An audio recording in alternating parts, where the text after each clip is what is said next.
Welcome back to Investing Talk podcast.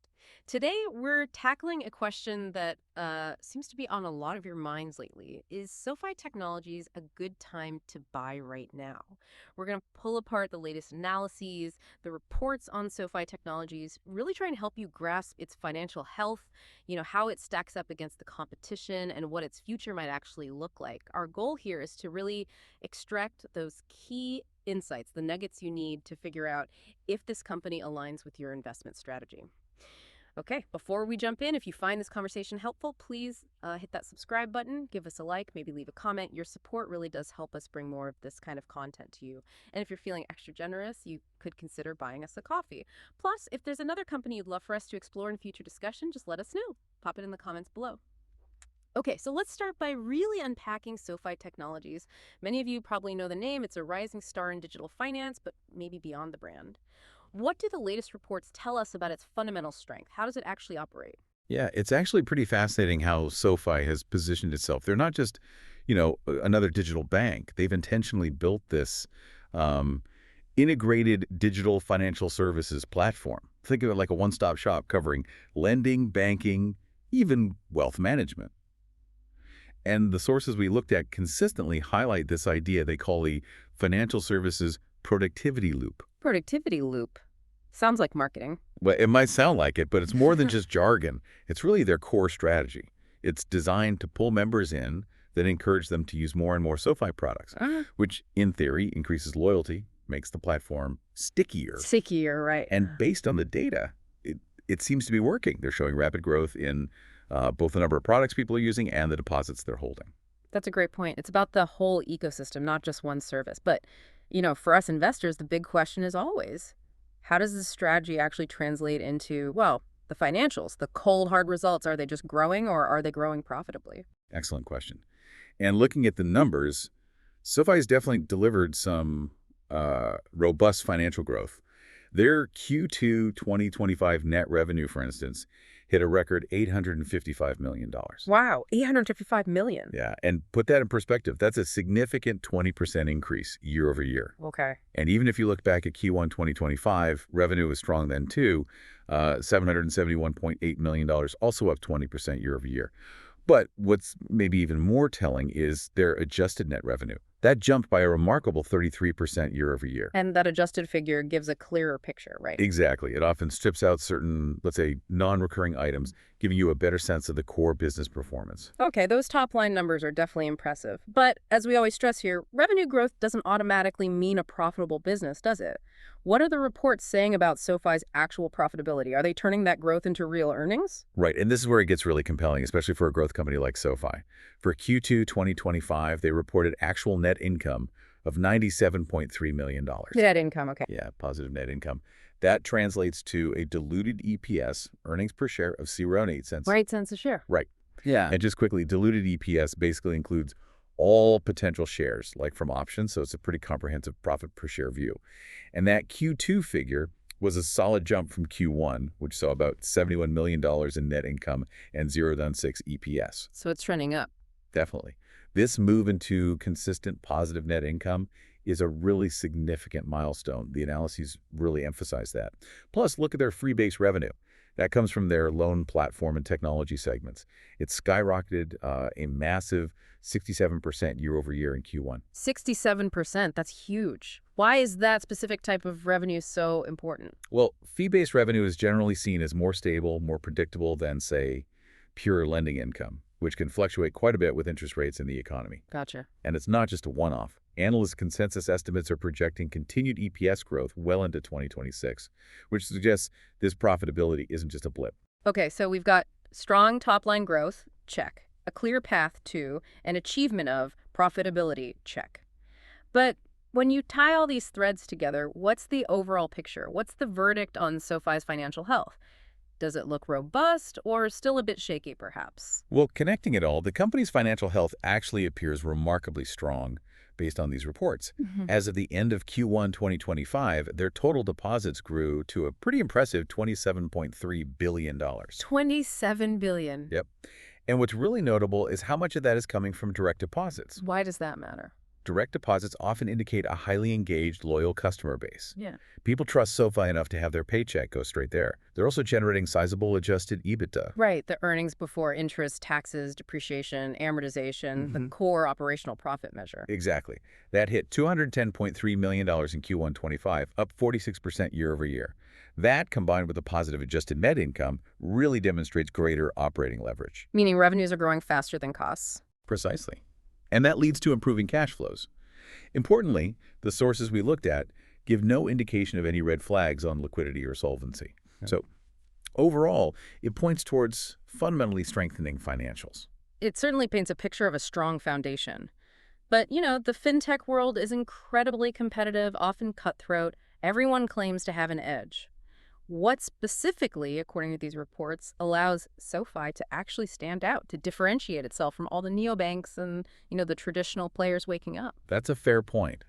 Their strategic investments seem key here. The acquisition of Technisys, for example, that's really strengthening their core tech platform. It lets them offer a broader, more integrated suite of services all under one roof, which is something many traditional banks struggle with because of legacy systems. Right. So while they are absolutely up against agile neobanks and the established giants, SoFi's real strength seems to lie in that cohesive product suite and their ability to attract and, crucially, retain members by offering this diverse range of integrated solutions covering pretty much their whole financial life. Okay, so we've dug into the business. The fundamentals look strong. They seem to have a competitive edge. But for you, the listener, the investor, the conversation often boils down to this valuation. What's the stock actually priced at? Is all this good news already baked in, or is there still room for appreciation? The million-dollar question, isn't it? Or maybe the $8 question in SoFi's case right now. The sources do indicate that SoFi currently trades at a, let's say, relatively high price-to-earnings ratio compared to the broader financial sector. Which isn't shocking for a growth name. Not at all. It typically reflects that high anticipated growth we've been discussing. However, if you look at other metrics, like price to sales or price to book, they're actually more in line with its fintech peers, still elevated compared to traditional slower growth banks, mind you. Sure. Historically, SoFi's valuation has always carried that growth premium. But the key now is that the improving profitability we talked about is starting to provide some real fundamental justification for these higher multiples. Okay, so it's a growth stock, valued like one, but maybe starting to earn that valuation. What are analysts saying about its potential for something called multiple compression? And maybe just quickly explain why listeners should care about that term. Right, good question. So analyst models, things like discounted cash flow models. Where they forecast future cash and value it today. Exactly. Those and relative valuation models suggest SoFi has kind of matured. It's moving away from being just a story stock, fueled by hype, to a company showing real earnings leverage. That means their earnings are growing much faster than their revenue. Now, the consensus 2025 EPS estimates, they range somewhere between $0.23 and 36 cents. If they hit those numbers combined with that accelerating revenue, it could very well lead to multiple compression. Okay, and multiple compression means? It means that even if the PE ratio itself comes down from those high levels, the stock price could still go up or at least hold steady. Because the earnings per share is growing so fast, it makes the company look cheaper on an earnings basis over time, even if the multiple shrinks. Interesting. So it's a sign of a maturing growth company becoming more fundamentally attractive. You got it. Often seen that way. Okay, moving away from the pure numbers now. What about the charts? What does technical analysis tell us about how the stock is actually behaving day to day? Any typical patterns for SoFi? Well, we don't have real-time charts in front of us right now. But what the sources consistently highlight about SoFi's technical behavior is its pronounced volatility. Yeah, it can swing quite a bit. Exactly. Especially around earnings announcements. You often see these strong runs after they beat expectations, but then maybe followed by pullbacks.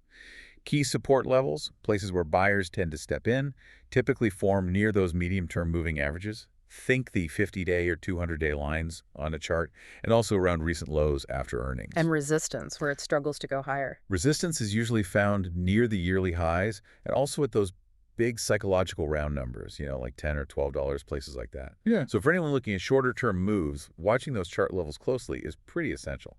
And what about the broader trend in its price action? And just the general mood, the sentiment among investors? Is it mostly bullish or bearish? The general price trend for SoFi, particularly following these strong financial reports, has been generally upward. You see a decidedly bullish sentiment often taking hold right after earnings.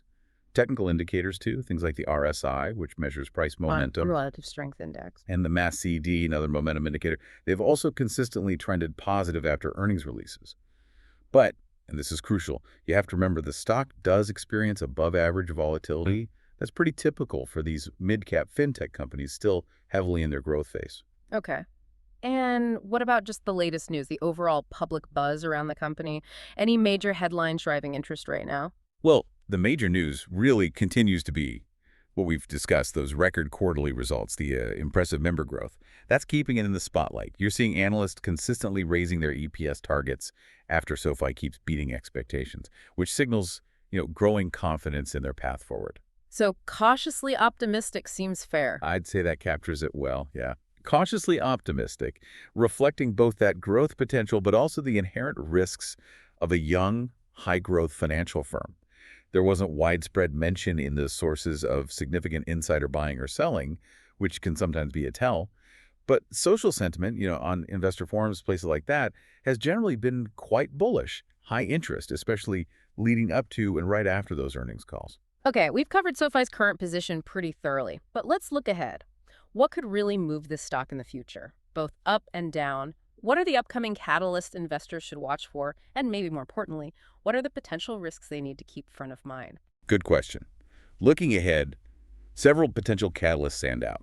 In the short term, obviously, the Q3 and Q4 2025 earnings reports are going to be absolutely crucial. Make or break, almost. Pretty much. If they continue to demonstrate that robust revenue and EPS growth, that could provide significant boost to the stock price. Also, keep an eye out for any major new product launches, any big strategic partnerships, or perhaps significant tech upgrades. Those are positive signals. And thinking longer term, for the patient investor. For the long-term holder, sustained member growth, and crucially deepening engagement, getting customers to use more products that will be paramount. Continued tech innovation is key. Maybe further product line expansion beyond what they offer now could unlock new revenue streams. Any external factors? Definitely. Regulatory changes in the broader fintech and digital banking space, if they're favorable, that's a tailwind. Unfavorable, a headwind. Potential M&A activity could also be a factor, either SoFi acquiring someone or perhaps being acquired itself down the line. But ultimately, I think the faster they realize profitability and achieve massive scale in their core banking platform, that would be the major long-term driver for shareholder value. Okay, now for the critical part, risks. You mentioned headwinds. No investment is risk-free. What specific stock-level risks should listeners really be aware of when they consider SoFi? You're absolutely right. Risk is always part of the equation. For SoFi specifically, a primary risk is probably its high dependence on lending. That means it's sensitive to broader capital market cycles, interest rate movements, economic slowdowns. All that can impact loan demand and performance. Makes sense. There's also inherent execution risk. They're still expanding product lines, still integrating past acquisitions like Technisys. Can they manage all that flawlessly? That's always a question. And the valuation we discussed. Exactly. That premium valuation makes the stock vulnerable. If that impressive growth rate starts to slow down, even slightly, or if unexpected new regulatory hurdles pop up specifically for digital banks, the stock could take a hit. And what about broader market or sector risks? Things that could affect SoFi even if the company itself is doing everything right. Absolutely. You have to consider general volatility within the fintech and banking sectors. They can move together sometimes. Interest rate risk is huge, obviously. Changes in monetary policy by the Fed or other central banks directly impact their lending margins and how willing consumers are to borrow. And the economy. Big factor. Right. Broader macroeconomic stuff, employment rates, consumer credit trends, overall economic health. Those are always key considerations for any financial services company. They directly affect loan performance. Okay, so let's try and pull all this detailed analysis together. Based on the sources you reviewed, what's the overall investment thesis for SoFi Technologies? Is it a buy right now? And maybe who is it best suited for? Okay, so the overall rating synthesized from the sources comes out to about a 6.5 out of 10. 6.5 out of 10, so better than average, but not a screaming buy. That's a good way to put it. The rationale is pretty clear. SoFi has successfully transitioned to profitability. They're showing robust revenue and member growth. That definitely strengthens their position in digital banking and fintech. However, and there's always a however, Always. It does remain richly valued compared to traditional banks, reflecting that growth premium. And it still faces those execution risks we mentioned, plus the broader sector challenges. Now, the accelerating earnings do offer a clear path to that potential multiple compression and upside, but you have to acknowledge the current price already has quite high expectations baked into it. So who is the stock actually best suited for, given that assessment? Who should be looking at it? It seems best suited for investors with a, let's say, moderate to high risk tolerance. People who are willing to bet on the continued digital transformation of financial services and believe SoFi can keep executing. And probably a longer time horizon. Definitely. Quite the story. We've seen a company rapidly growing revenue, making that significant shift into profitability, really leveraging its integrated platform to become a notable player in digital finance. Yet, like any compelling growth narrative, it clearly comes with that valuation premium and specific risks every investor needs to weigh very carefully. And that really brings us to a key question for you, the listener, to ponder. How do you balance that exciting, transformative potential of digital finance, the SoFi story, with the inherent volatility and the execution risks that come with any fast-growing company like this? What single insight or piece of information from our discussion today really stands out most to you? We certainly hope this conversation has given you some valuable insights, maybe helped you feel even more well-informed as you consider SoFi. Thank you so much for joining us on Investing Talk podcast. We'll be back soon with another look into the world of finance.